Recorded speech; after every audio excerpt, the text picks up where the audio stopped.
July 18, 2026 machine అంగమాన్ India నుంచి first private rocket మన earth మీద నుంచి 450 కిలోమీటర్ల దూరం స్పేస్లోకి వెళ్ళింది.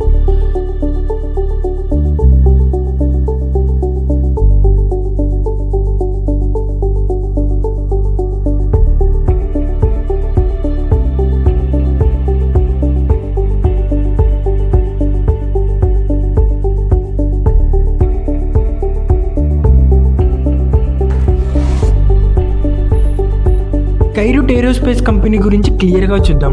అసలు వాళ్ళు ఎప్పుడు మొదలు పెట్టారు, అప్పటి నుంచి ఏమేమి సాధించారు, విక్రమ్ 1 యొక్క స్పెషాలిటీ ఏందో క్లియర్గా చూద్దాం. 2018 కంటే ముందు ఇండియాలో స్పేస్ అంటే ఇస్రో అంటే స్పేస్, ఈ రెండు పేర్లకు నుంచి మూడో పేరు వినపరాదు. 2018లో పవన్ కుమార్ చంద్ర అండ్ నాగభరత్ ఢాకా వీళ్ళిద్దరూ ఇస్రోలో పనిచేసేవాళ్ళు. అంటే మన ఇండియాలో అందరూ ఇస్రో లాంటి గవర్నమెంట్ జాబ్ అంటే చాలా సేఫ్గా ఫీల్ అవుతారు. కానీ వాళ్ళ ఆ జాబ్ వదిలేసి మరీ బయటకు వచ్చి స్పేస్ స్టార్టప్ స్టార్ట్ చేద్దామని మొదలుపెట్టారు. ఆ టైంలో ఇండియాలో ఇండియన్ గవర్నమెంట్ నుంచి స్పేస్ టెక్ స్టార్టప్స్కి ఎటువంటి పాలసీస్ కానీ పర్మిషన్స్ కానీ లేవు. ఒక మాటలో చెప్పాలంటే ఇల్లీగల్.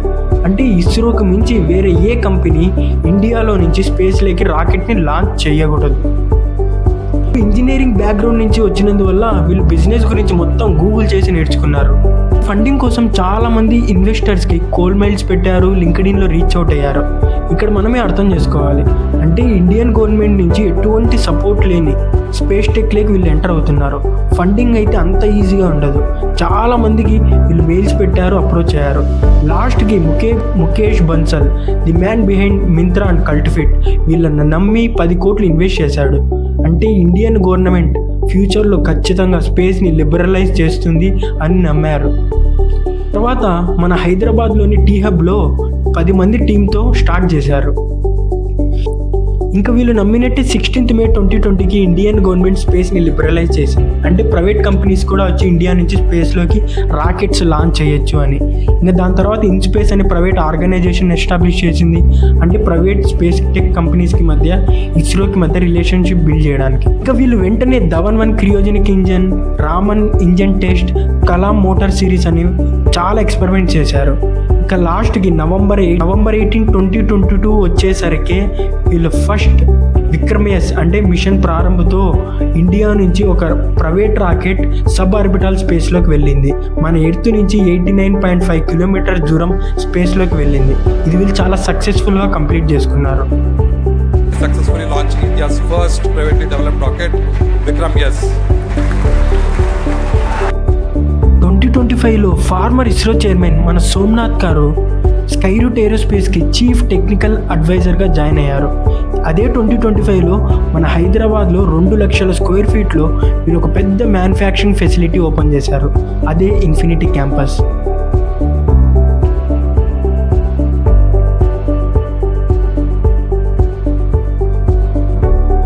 ఇంకా 7th May 2026 వచ్చేసరికి Skyroot aerospace India's first space tech యూనికాన్గా హిస్టరీ క్రియేట్ చేసింది. విక్రమ్ 1 యొక్క స్పెషాలిటీ ఏందో చూద్దాం. వీళ్ళు నార్మల్గా యూజ్ చేసే లిథియం, అల్యూమినియం బాడీ ఫ్రేమ్ని యూజ్ చేయలేదు. మొత్తం కార్బన్ కాంపోజిట్ ఎయిర్ ఫ్రేమ్ని యూజ్ చేశారు. దీనివల్ల సేమ్ స్ట్రెంగ్త్ ఉంటుంది, కానీ రాకెట్ యొక్క మాస్ అనేది 40% రెడ్యూస్ అవుతుంది. దీనివల్ల తక్కువ ఫ్యూయల్ కన్జంప్షన్ జరుగుతుంది, ఎక్కువ శాటిలైట్స్ క్యారీ చేయగలుగుతుంది. ఇదే full carbon composite air frame. నార్మల్గా రాకెట్ ఇంజిన్ తయారు చేసేకి కొన్ని వేల పీసెస్ అన్ని వెల్డింగ్ చేయాల్సి ఉంటుంది. అలా వెల్డింగ్ చేసినప్పుడు దాంట్లో హ్యూమన్ ఎర్రర్ కూడా వచ్చే అవకాశాలు ఉంటాయి. వీళ్ళు దాన్ని మెటల్ 3D ప్రింటింగ్ యూజ్ చేసి చేశారు. దీనివల్ల సింగిల్ పీస్ లాగా మెటల్ 3D ప్రింటింగ్ చేయొచ్చు. దీనివల్ల ఇది చేయాల్సిన టైం అనేది మనకి 6 నెలల నుంచి 1 వారం కంటే తక్కువకి తగ్గిపోయింది. డైరెక్షన్ చేంజ్ చేసేకి నార్మల్గా హైడ్రాలిక్ సిస్టమ్స్ యూజ్ చేసేవాళ్ళు. వీళ్ళు మాత్రం electro mechanical flex nozzle system use చేశారు. దీనివల్ల మాస్ రెడ్యూస్ అయింది, ప్రిసైజ్గా కంట్రోల్ చేయొచ్చు. రాకెట్ యొక్క గోల్ ఏంది? స్పేస్లోకి శాటిలైట్ని లాంచ్ చేయడం. కానీ ఇక్కడ ఆర్బిటాల్ అడ్జస్ట్మెంట్ మాడ్యూల్ యూజ్ చేసి మనకి ప్రిసైజ్గా, అంటే మనకు కావాల్సిన డైరెక్షన్లో పంపించి మనకు కావాల్సిన చోట ప్రిసైజ్గా ల్యాండ్ చేయొచ్చు. దీన్నే స్పేస్ ట్యాక్సీ కూడా అంటాము.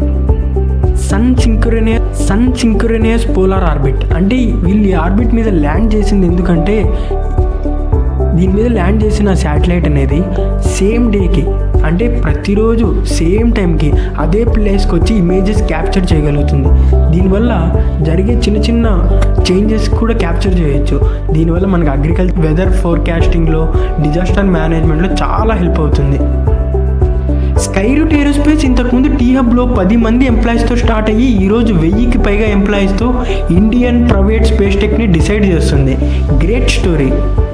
ముందంటే స్పేస్ టెక్ అంటే ప్రెస్టీజియస్గా ఓన్లీ కంట్రీస్ డీల్ చేసేవి, ఆప్షనల్ లాగా ఉండేది. కానీ ఏ డేటా సెంటర్స్ ఎఫెక్ట్కి ఈ స్పేస్ టెక్ అనేది ఎసెన్షియల్ అయిపోయింది. అంటే ఏ స్కేలింగ్ లాస్ ప్రకారం మనకి ఏం ఇంప్రూవ్ చేయాలంటే మనకుండే one of the main motive data సెంటర్స్ని ఇంక్రీజ్ చేయాలా. మనకుండే వేస్లో డేటా సెంటర్స్ని ఇంక్రీజ్ చేయడంలో సస్టైనబుల్ వే వచ్చి స్పేస్. అందువల్ల స్పేస్ టెక్ అనేది ఆటోమేటిక్గా గ్రో అవుతుంది. మనం ప్రస్తుతం చూస్తే ఇండియాలో more than 250+ registered space startups ఉన్నాయి. వాటిలో జాయిన్ అవ్వండి లేదా మీరే ఒకటి స్టార్ట్ చేయండి. ఎందుకంటే మన ఫ్యూచర్ ఆఫ్ హ్యుమానిటీ అనేది డిసైడ్ చేసే టెక్నాలజీస్లో స్పేస్ టెక్ కూడా ఒకటి. స్పేస్ టెక్ కాంట్రిబ్యూట్ చేసే మన ఎకానమీలో చాలా తక్కువ ఉండొచ్చు. ఫ్యూచర్లో large chunk of the economy space tech నుంచి వస్తుంది. దీని మీద మీ అభిప్రాయం ఏందో కింద కామెంట్ చేయండి. ఈ కేస్ స్టడీ మీకు నచ్చిండే లైక్, షేర్ అండ్ కామెంట్ చేయండి. ఇలాంటి కేస్ స్టడీస్ కోసం సబ్స్క్రైబ్ చేసి పెట్టుకోండి.